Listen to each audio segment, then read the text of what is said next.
So if you'd like to add a professional ambassador into your Facebook account, well, the process is not that hard. But I must tell you that in order to do this process, you must have a Meta Business Suite account.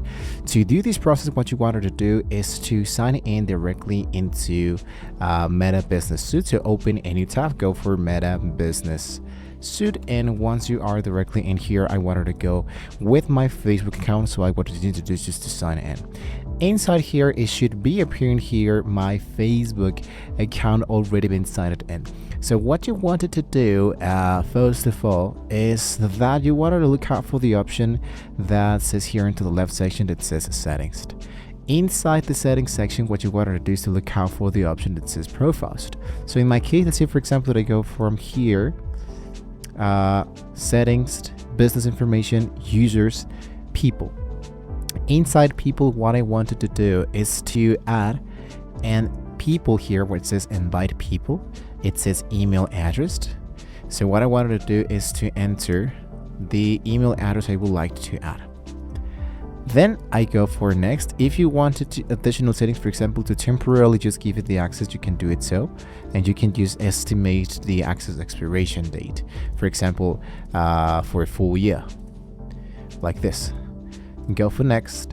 And if you want to give the full control, you can go from everything, next, and select your business asset. In here, it should be appearing your Facebook page. Since we don't have an actual Facebook page, it just won't appear right now. But in my case, I just select that option, hit for next, and the invitation will be sent right away into the portfolio asset.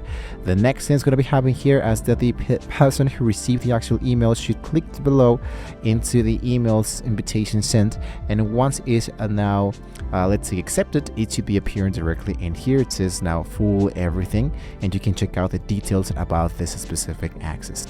The second method is to do it directly into the Facebook mobile, but the process is actually not that hard. You can do exactly the same thing. Just go for the option to have the gear icon, go for permission section, go for the pages accessed, and it works exactly like the desktop version. So you send the actual invitation and they will be receiving a notification to accept it. There's a third method which you can just choose a Meta Business Suite for pros. If you manage a large team, you can use the actual Meta Business Suite from the assets, the Instagram, Facebook page at the same time, and if you have a working email. But that's another information for another tutorial. So if you have trouble in finding the page access button, you might still be checking the classic layout, so you can check the link in the description for that older guide. So hopefully this was some very useful information for you guys. Don't forget to like, share, and subscribe to the channel if you want to see more great tools, how you can get started in there. Thank you so much for watching the video, guys, and well, hopefully with all of this being said, we can all see you next time.